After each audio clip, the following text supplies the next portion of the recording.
Hello everyone.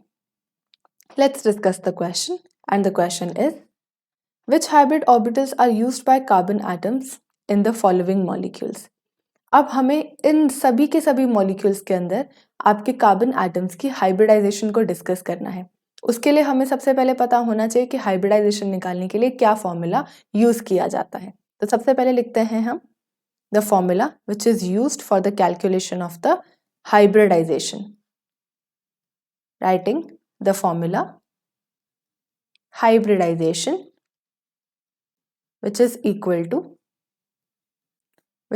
to number of sigma bonds number of sigma bonds plus number of lone pair of electrons, number of sigma bonds plus number of lone pair of electrons। ये जो loan pair of electrons आपके पास होते हैं ये होने चाहिए आपके पास localised, यानी कि वो जो आपके रेजोनेंस के अंदर पार्टिसिपेट नहीं करते, that are the localised lone pair of electrons, right. अब सबसे पहले हमारे पास मॉलिक्यूल आता है CH3। तो हमें यहाँ पर दोनों के दोनों कार्बन की हाइब्रिडाइजेशन को बताना होगा। क्योंकि ये दोनों कार्बन सिमिलर हैं तो हम किसी एक की भी बता सकते हैं, वही सेम दोनों की हो जाएगी हाइब्रिडाइजेशन। तो यहाँ पर आपके पास total number of sigma bonds कितने हैं? 4। अगर आपके पास टोटल 4 सिग्मा है इसका मतलब है कि आपकी हाइब्रिडाइजेशन कितनी हो जाएगी? Hybridisation will be sp3। तो both of the carbons will have the hybridisation as sp3।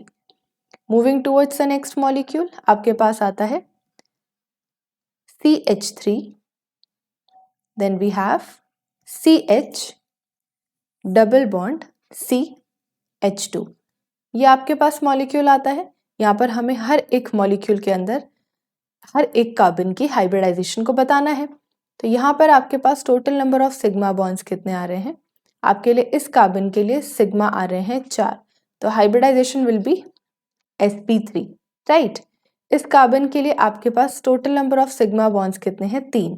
तो इस कार्बन के लिए आपके पास 3 सिग्मा है, तो हाइब्रिडाइजेशन विल बी sp2।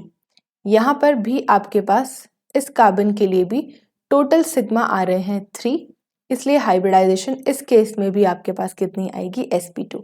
जितने नंबर ऑफ सिग्मा बॉन्ड्स होते हैं उतनी ही आपके पास क्या होती है? हाइब्रिडाइजेशन होती है, राइट। पाई बॉन्ड को हम हाइब्रिडाइजेशन के अंदर इंक्लूड नहीं करते। नेक्स्ट आपके पास आता है CH3 CH2OH। Moving towards the third molecule, then we have CH3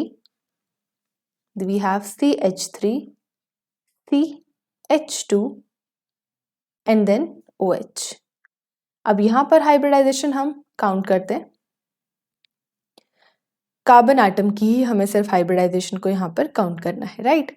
तो यहाँ पर आपके पास सिग्मा कितने आते हैं? 1 2 3 4 सिग्मा। तो यहाँ पर आपके पास टोटल 4 सिग्मा अगर आपके पास आते हैं तो हाइब्रिडाइजेशन आपके पास कितनी आ जाएगी? sp3। इस कार्बन में एक सिग्मा यहाँ, एक सिग्मा यहाँ और एक सिग्मा यहाँ, तो यहाँ पर भी आपके पास 4 ही सिग्मा आएंगे, तो हाइब्रिडाइजेशन यहाँ पर भी आपके पास कितनी आएगी? sp3 आएगी। 4 सिग्मा लेफ्ट, 4 सिग्मा राइट, तो hybridisation will be sp3 itself। अब चलते हैं नेक्स्ट मॉलिक्यूल की तरफ, which is your CH3 CHO। So moving towards the fourth molecule, which is CH3 CHO। This is CH3, this is CHO। अब हर किसी का sigma bond हमें काउंट करना होगा। This is sigma, this is sigma, this is sigma, यहाँ पर भी sigma, यहाँ पर भी सिग्मा, है ना। यहाँ पर आपके पास total number of sigma bonds कितने होंगे? 4 सिग्मा बॉन्ड्स हुए, तो हाइब्रिडाइजेशन विल बी sp3।